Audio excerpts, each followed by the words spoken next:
Bortoleto terminou Montreal destruído em 13º, sem uma única falha mecânica no carro. O chassi estava pronto para pontuar. Quem falhou foi a liderança estratégica da equipe. E o que os áudios de rádio liberados pela transmissão internacional revelaram sobre o que aconteceu nos boxes é mais grave do que qualquer resultado na tabela. Inscreve-se no canal e ativa o sino agora. Essa análise vai fundo. Gabriel Bortoleto cruzou a linha de chegada em Montreal sem um único arranhão no chassi do R26. Nenhuma pane elétrica, nenhuma peça quebrada, nenhum abandono. Ainda assim, terminou o GP do Canadá na 13ª posição, fora da zona de pontuação, enquanto rivais diretos celebravam pontos preciosos. Logo após a bandeirada, Bortoleto foi direto. A escolha de pneus adotada pelo comando da equipe tirou qualquer chance real de briga por resultado. A frustração exposta em rede internacional escancarou mais do que um erro de estratégia, revelou uma ruptura profunda na diplomacia interna da escuderia. O que realmente aconteceu nos boxes para que um carro competitivo fosse sacrificado de forma tão amadora? A telemetria e os áudios de bastidores contam uma história muito mais obscura do que uma leitura simples do resultado final. À primeira vista, o desastre parece fácil de decifrar. Segundos antes da largada, chuva leve pairava sobre Montreal.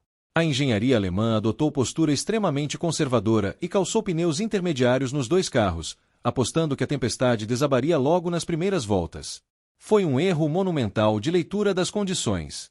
O chuvisco cessou em minutos, o sol apareceu e a pista secou completamente. Os intermediários viraram borracha inútil e superaquecida. A parede de boxes foi obrigada a chamar Bortoleto e Hülkenberg simultaneamente para pneus de pista seca.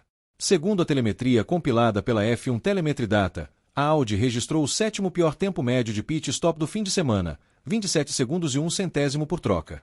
A decisão foi tomada em conversa rápida entre engenheiros e estrategistas menos de 15 minutos antes da formação do grid. Ninguém na equipe tinha previsão segura sobre a intensidade da chuva para as primeiras voltas. A meteorologia indicava possibilidade, não certeza.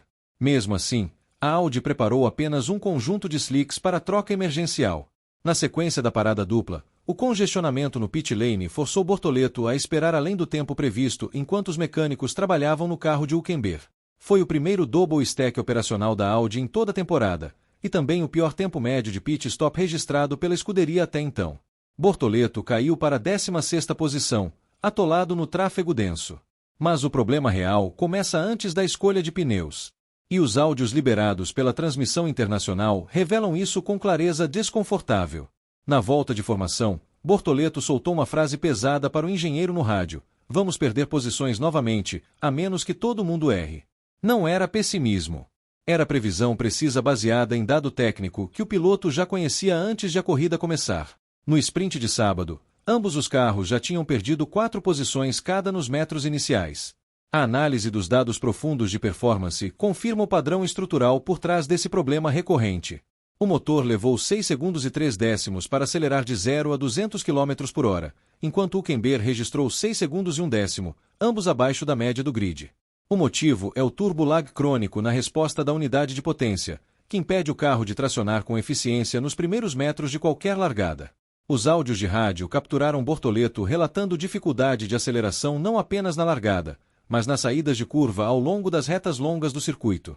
Hülkenberg registrou tempos ligeiramente melhores de aceleração, mas ambos enfrentaram o mesmo problema estrutural, a unidade de potência entregando resposta atrasada exatamente nos momentos de maior exigência. Foi com esse histórico acumulado que Bortoleto, na volta de formação, já sabia o que viria. E a decisão dos pneus ganha contornos muito mais sombrios quando se entende esse contexto. O contraste com Franco Colapinto na Alpine prova a dimensão do erro de forma inequívoca. Colapinto largou em 13º, a mesma posição de Bortoleto. A equipe francesa jogou com crueza, manteve pneus slicks, aceitando o risco real da chuva leve. Enquanto a Audi trazia os dois carros para o box em parada dupla e destruía a estratégia, a Alpine executava trocas limpas e assertivas. Livre no tráfego, Colapinto impôs ritmo fortíssimo e subiu para a 6ª posição, ganho de 7 posições sobre a mesma condição de pista. Bortoleto foi obrigado a andar com pneus slicks colocados cedo demais, sofrendo degradação severa e vendo o ritmo de corrida despencar antes da metade do stint. Essa diferença brutal de execução transforma a narrativa. O erro deixa de ser equívoco tático e passa a ser interpretado como postura defensiva sistemática. A análise do comportamento da parede de boxes ao longo de todo o fim de semana reforça essa leitura. No sprint, a mesma estratégia conservadora prevaleceu, com intermediários sendo mantidos por mais tempo do que os rivais mantiveram slicks. Alpine, Williams e Haas executaram trocas mais assertivas enquanto a Audi prolongava a cautela além do razoável. O padrão sugere que não era apenas leitura errada do tempo.